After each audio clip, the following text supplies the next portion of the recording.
Hey guys, so welcome to part 2 of my December wrap-up. If you don't know, I read a whopping 28, it was almost 30 books in December. So I just thought it would be easier to split the video up into 2 parts. So today's part 2. If you've missed part 1, I'll have it linked up above and down below. The first 2 books I wanted to talk about is The Heart Forger and Shadow Glass. These are both by Rin Chapeko. I adore this trilogy. If you haven't heard of this, we are basically following a necromancer, but she is known as Bone Witch. That's what they're called in this world. She finds out that she has powers of a necromancer when she accidentally brings her brother back from the dead. Her brother was away at war and he died at the war, and at his funeral she brings him back to the dead. When he comes back, he becomes her familiar, so they are linked.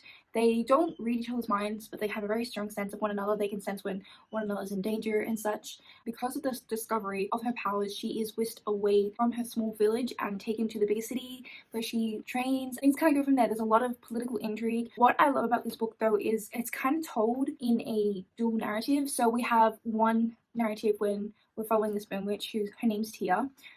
We're following her as a young girl, discovering her powers, learning how to use her powers and what she's capable of.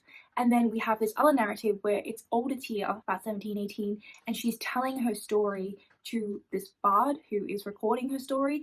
And you don't know what's happened, but you know that Tia has been exiled and that she's an enemy to the kingdom she once served, kind of seen as a villain. Love it. I love the way it's told. I love the romance in this series. One of my favorites. Like, this is how I like romance to be done. I think Rin Chapeko, what I adore about her work is she's very detailed, like really fine detail in the characters and in the world. The world is really layered. I highly recommend the series. I think it's incredible. I think Rin Chapeko is an amazing author and she deserves way more hype. Both 5 stars. The next book I want to talk about is Clade by James Bradley. This is by an Australian author. It's a multi-generational story and it's about climate change. This book was short, but it was very, very powerful for how realistic it was, and that also made it a very terrifying read. We start off and we're following this man, and him and his wife are trying to have a baby. There was a scene that really stood out to me where he was thinking, should him and his wife have a baby? Not because he didn't want children, but because should he bring a child into this world with the way the climate is going to go within the child's lifetime. He is a scientist, so he's aware and predicts the effects that climate change is going to have within the next generations. They end up having the child. The book was broken up in parts, and each part we're following a different kind of family member. So we started off with, I think his name was David, and then we went to his daughter and so on and so forth. And you kind of, just looked at this family in this climate changing world and how that impacted them. I just think the commentary on it was really, really powerful. I read this at probably the worst time to read it because the Australian fires were going on, and so it was terrifying to say the least. So I gave it 3.75 stars. I also completed The Shadow of the Wind. This book follows a young boy called Daniel, and his father takes him to this library of forgotten books and tells Daniel to pick out a book for himself. And Daniel picks out the book The Shadow of the Wind, and he ends up becoming really engrossed in the story and wants to know more. So he kind of goes on this hunt to find out more about this author, and he finds out that every other book that author wrote has been burned, and he wants to find out why. It ends up being this quest to learn about this author's life and to find out why all these books are burned. I don't want to say too much because there is quite a bit of mystery to this book, which I really liked because I went into this not expecting that layer of mystery. I adore the writing. That is the strongest point of this book. It is beautifully poetic. I tabbed it quite a bit. I will say I really hated the depiction of women. That was the one downfall. I personally really liked how the end wrapped up. I thought it all tied together quite nicely. I have heard some people say they didn't like it, so it kind of seems to be varying opinions, but I really, really enjoyed this and I gave it 4 stars in the end. And this is the first book in a series, so I do plan to continue on, but I don't know when because I think it's a companion series because this definitely was wrapped up. So I'm not sure how the story is going to follow on from here, but I do want to find out. In December, I also completed Ninth House by Leigh Bardugo. Like, this book got very mixed reviews. People, from what I could see, either loved this or hated this. I gave it 4 stars. I'm sure you've heard of this, but this is Leigh Bardugo's adult book. It takes place in Yale. It's full of secret societies. I think you would say it's like an urban fantasy. The magic in it and the way it all worked and everything was constructed kind of reminded me, I guess you would say, of cult magic, which was something I really was fascinated by because I don't think I've read anything like this before. The story did take a little bit of getting used to, or getting into I should say, because it's not a linear timeline and the narrative definitely jumps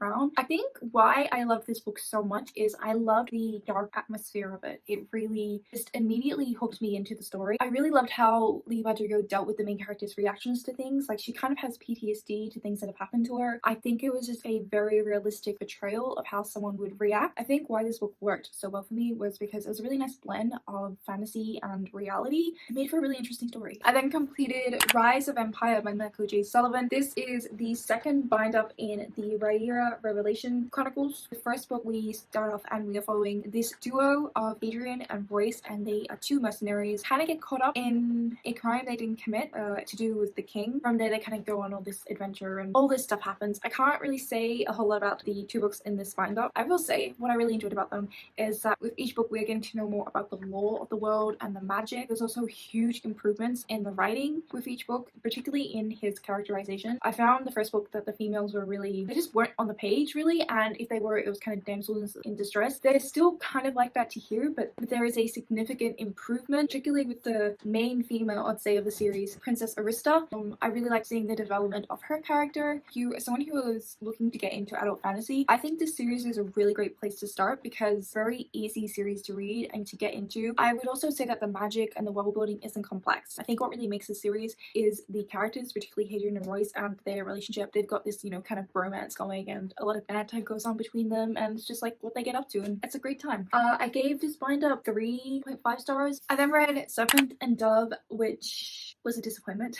We're following this witch and this witch hunter who are forced into a marriage, and that's it. There wasn't a whole lot that happened in this, and I wanted a lot more from this. I was excited to read a book about witches, but there was like no magic. There's a little bit of magic at the start, and then it's kind of never mentioned again because she's trying to hide the fact that she's a witch from her now husband. This book had a lot of issues with it as well. When I originally finished it, I gave it like 2.75 stars, but to be completely honest, I'm probably gonna drop that to 2, even lower. Like, I would say this was more of a historical fiction book than an actual historical fantasy book. Even that's a really poor description of the book because it was very far from being historically accurate. I highly recommend, if you are interested in this book or if you just want to laugh, to watch Cindy's review on this because she did a fantastic review. It was a lot more entertaining than I found this book to be. I also completed in December We Set the Dark on Fire. This was actually a Christmas gift from my lovely friend Steph from Neff Entertainment, so I will have her link. Please check her out. I really enjoyed this. I ended up giving it 3 stars, which is a good rating for me. So it starts off kind of finishing school for girls. When these girls graduate, they are assigned a husband. It's 2 wives to 1 husband, and each wife's kind of allocated kind of a role in the household, like a role for their husband. So one, I would say, takes care more of the emotional side of the husband, whereas one's more helping with, I don't know, the household and making sure that her husband is moving forward in his career or politically moving forward. So we're following this girl who has just graduated and she's got a husband and he's got quite high social standing, so she's, you know, really happy with who she's married off. But his other wife, who she went to school with, is someone she did not get along with at school, so now they're married off again. But it is kind of one of those things where the wives actually kind of start falling in love with one another, which is what I liked about it the most. The thing that lacked for this book with me is all the bits that I was really intrigued about. They were in the background and they weren't in the story enough. There's a rebellion kind of happening in the background. This main girl kind of starts taking part in that, not willingly. I don't really want to give away too much, but she's sort of blackmailed into helping out with this rebellion, and she learns a lot more about it. Obviously that's what the story becomes about, and that's what I was really intrigued by. But I feel like I wanted more. Like, that's the only way to describe it. But I really did like this book. I really liked how it looked at the complex relationships between each of the characters and all of their dynamics. It was a really interesting read to me, and I'm looking forward to see where the story continues on. Also completed Deviate by J. Kristoff. This is the second book. In the first book, we are following this girl called Eve who loses her grandfather, and then she's kind of on the quest to find herself, and she goes along with a friend and this lifelike that she and her friend recently found. Lifelikes are these robots who basically look human. Like, you can't tell the difference really. And so yeah, they kind of go on this kind of road trip. Gang road trip was my favorite part of book 1. So very early on in this book, every single character is separated, going off doing their own storylines. I just found I didn't care about them as much individually. The main character focus on this is Lemon Fresh, who is the best friend of Eve in the first book, and she's kind of like the sidekick, whereas in this she's more the protagonist. And I was really looking forward to picking this book up because I really did enjoy Lemon in the first book, but in this book I just didn't care as much. And I don't know if it was because her character felt different or if it was because I really liked the group together. I also just find a lot of the dialogue for all the characters are really similar. Like, they seem to say the same kind of thing in the same kind of sassy way. To be honest with you, it felt like all these characters were split up and having their own storylines just to drag out the story, because this book was a drag.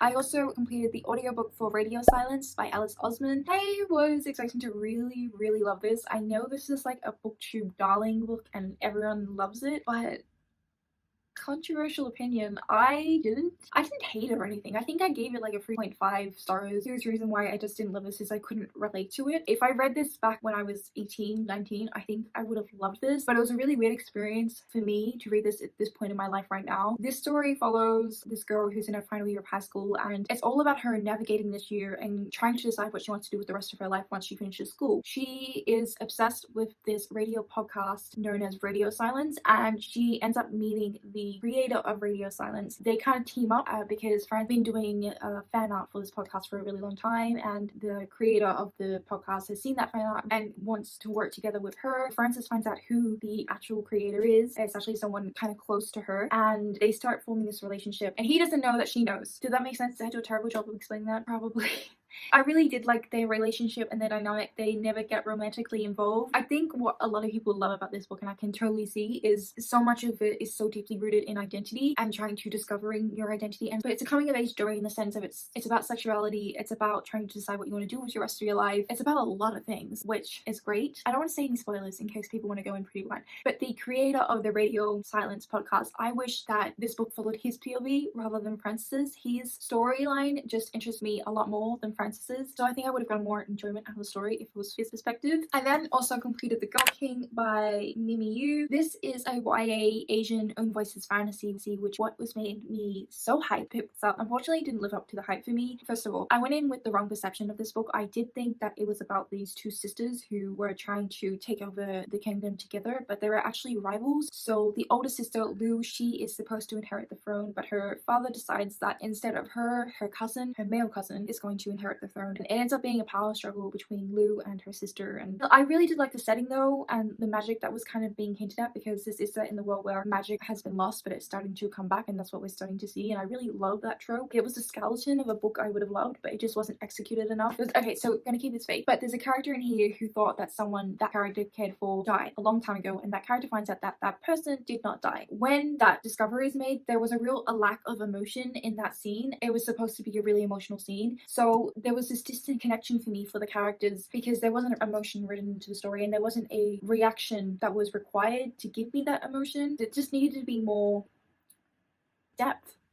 I also read Three Dark Crowns by Kendra Blake. I ended up giving this 2.5 stars. This story follows three sisters who are triplets, and they are separated at a young age. They are taken to separate parts of the world where they are raised and trained in their magical ability. Each has kind of a set of magical abilities. So we have an elemental, we have a sister that deals with poisons, and then we have a naturalist who deals with like animals. The way this works is they are separated and trained from a very young age, and then once they come of age, they will have a kind of battle off, and whoever is the strongest will survive, and that princess will be the next queen. This is one of those YA books where it had such a cool premise. That's what really intrigued me by this, but it was an unfortunate case of the romance overtaking the entire story, disrupting the plot and the potential storyline and world building. So it was really disappointing in that sense. I also felt like there was a couple characters, it was kind of difficult to tell them apart. It is multiple POVs, so we are switching between each sister. Yeah, and it just had one of the worst cases of instant love that I've read for a while. Let me know if you're continued on and if the series gets better. The last book I have to talk to you about is Red, White and Royal Blue by Casey McQuiston. I'm really sorry to say this because I realize now that a lot of the books in this part of my December wrap-up I didn't love, and this unfortunately is another one. I want to start off by saying that I am not the target audience for this book. We are following this boy named Alex, and he is the son of the President of the United States, but in this United States, which is like an alternate universe of ours, the President is a woman. So we are following Alex, and it's about him getting into a romantic relationship with Henry, the Prince of England. First of all, I didn't think Henry's character was well written, but when there is a love interest that is British or even Australian, this is what I've noticed, is they're really stereotyped. Another example I can think of is Thoughtless by, I can't remember the author's name, but I didn't even finish that book, but the love interest in that is Australian, and he was so stereotyped. While I was reading this, it just Henry reminded me of the love interest in that book. This entire book really is about their romance as well, which is not something I particularly enjoy reading about. Romance novels do tend to be very predictable, and so I get bored, and that's kind of what happened with this book as well. This was also started off as an enemies to lovers romance, but to be completely honest, I don't think that is the case. Like, they hate each other for like literally 2 pages, and then that's it. I'm not going to say anything else. Those are kind of my main thoughts on this, but I will say that I think why this book is so important to so many people is because of how hopeful it is, especially to Americans. It was definitely directed to Americans who want to see a different America than they currently have. I think it's a very helpful and delightful book for them, and I'm so glad that it means so much to so many people, but unfortunately it just wasn't the book for me. Yeah, that's it. Let me know if you've read any of these, and if you disagree or agree with my thoughts. I would love to hear that, and I hope that you're enjoying whatever you're currently reading, and I'll see you next time. Bye!